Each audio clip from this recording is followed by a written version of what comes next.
আজকে আমার শ্রী শ্রী রামকৃষ্ণ পরমহংসের জীবন কাহিনী।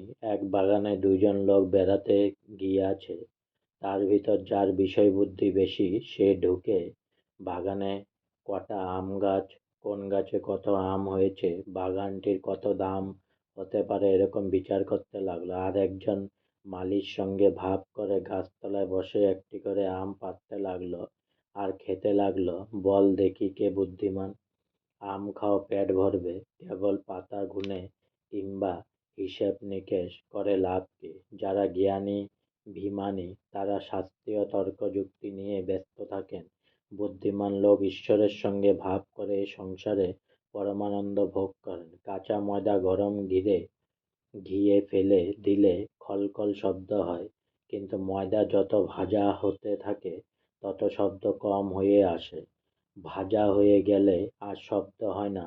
অল্প জ্ঞান পেয়ে মানুষ বক্তৃতা দিতে বাহ্য আড়ম্বর করতে থাকে, কিন্তু পুরো জ্ঞান হলে আর আড়ম্বর থাকে না। মানুষ আপনাকে চিনতে পারলে অন্যকেও ঈশ্বরকে চিনতে পারে। আমি কে? হাত পা রক্ত মাংস আত্মা, এর কোনটা আমি? ভালো রূপ বিচার করলে দেখতে পাওয়া যায় আমি বলে কোনো জিনিসই নাই। ইয়েস, পেঁয়াজের খোসা ছাড়াতে ছাড়াতে পেঁয়াজ বলে যেমন কোনো জিনিস থাকে না, আমিকে বিচার করলে সে রূপ আমি বলেই কিছু পাই না।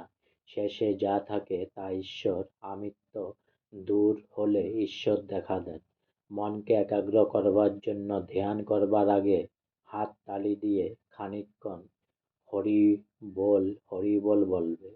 গাছের তলায় হাততালি দিলে যেমন গাছের পাখি উড়ে যায়, তেমনি হরি বল বললে কুচিন্তা মন থেকে চলে যায়। আচ্ছা, উপাসনা কতক্ষণ দরকার? যতক্ষণ নামে অশ্রুপাত না হয়। হরিনাম শুনলে যার চোখ দিয়ে জল পড়ে তার আর উপাসনা করবার দরকার নাই।